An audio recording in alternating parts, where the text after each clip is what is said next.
At the time, on June 17, 2008, I received this letter from the Prime Minister Department. Mark, Russia. I am now releasing this letter for the general public to understand. Recently, I saw news that President of STAR, Dr. Jeffry Kitingan, had been asked to explain to the SPRM about some allegations of corruption. Now, I don't believe those allegations.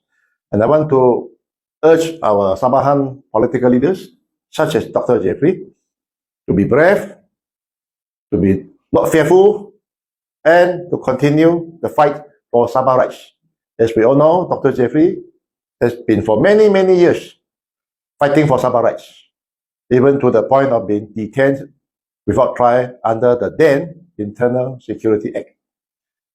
Now, what I want to say today is, in my last 40 years in Sabah politics, sometimes in government, sometimes in opposition, I can say what we are seeing now in Sabah is how law enforcement agencies, such as the Malaysia Anti-Corruption Commission, or MACC, in Malay is SPRM, is been weaponized to become a weapon in order to subdue Sabahans punya fight and struggle for Sabah rights and Sabah resources.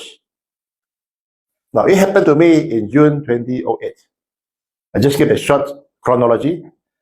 At that time, after the general election in March 2008, the Barisan Nasional federal government, for the first time in its history, lost its two-third majority. That means the federal government, Barisan Nasional, depended on the MPs from Sabah and Sarawak for its two-third majority. I call that the window of opportunity for Sabah and Sarawak to claim back the rights of Sabah and Sarawak under the Malaysia Agreement 1963. Towards the end, Parti Maju Sabah SAPP and our two members of parliament, at that time for Sepangga and Tawau, wanted to move a vote of no confidence in the then Prime Minister. That was in June 2008. We were supposed to make the announcement of no confidence in the then Prime Minister on the 18th of June 2008. Now, suddenly, the day before that, on the 17th of June, I received a fax from the Prime Minister's department nominating me as a senator. You see? And I consider that an insult and an attempted bribery for me to toe the line of the then federal government, because we were about to move a vote of no confidence in the then Prime Minister. We did not accept the nomination as senator, and we went on. We proceeded with announcing the no confidence in the then Prime Minister the following day, which is the 18th of June 2008. You know what happened? After that, on the 20th of June, 2 days later, the Director of Anti-Corruption Agency Malaysia announced on television and was reported in all the mainstream media that Yong was under investigation for a bribery involving 5 billion ringgit in the year 1996, when I first became the Chief Minister. I knew for a fact that no such corruption existed. You know, now this goes to show that the ACA at that time, Anti-Corruption Agency at that time, was being weaponized, you see, to threaten me. Now, just 2 days ago, or just 3 days ago, I was being nominated by the Prime Minister Department to become a senator. It means that they have done background check. They have done background check and screening and among law enforcement agencies, including the ACA, before they nominated me to be a senator. Yet, because I did not toe the line, they announced that I was under investigation for corruption.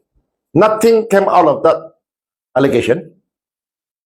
Telephoned the office of the director of ACA at Kitingan, offering myself to have my statement taken.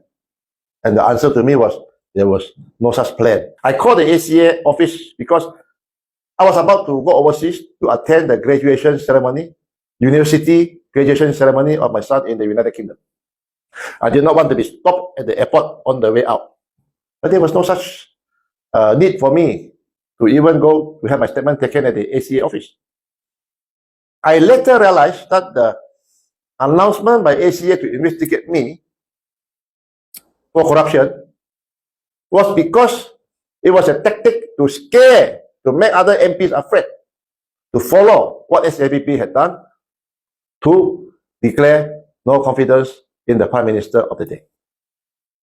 And it worked because none of the other members of parliament or political parties followed what SAPP had done on June 18, 2008. Now, this shows a weaponization of law enforcement agencies.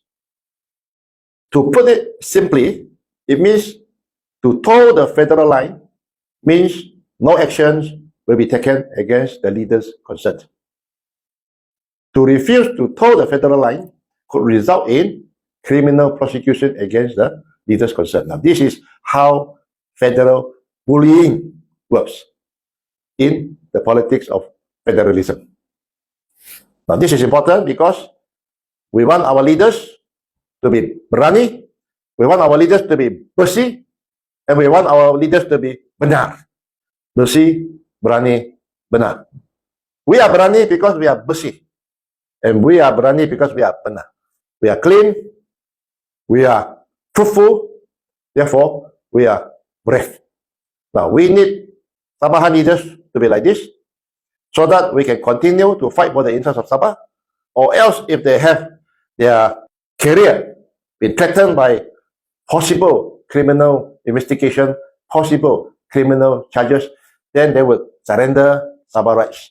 If they want to protect their personal interests, they might be vulnerable to surrender or to compromise on Sabah rights.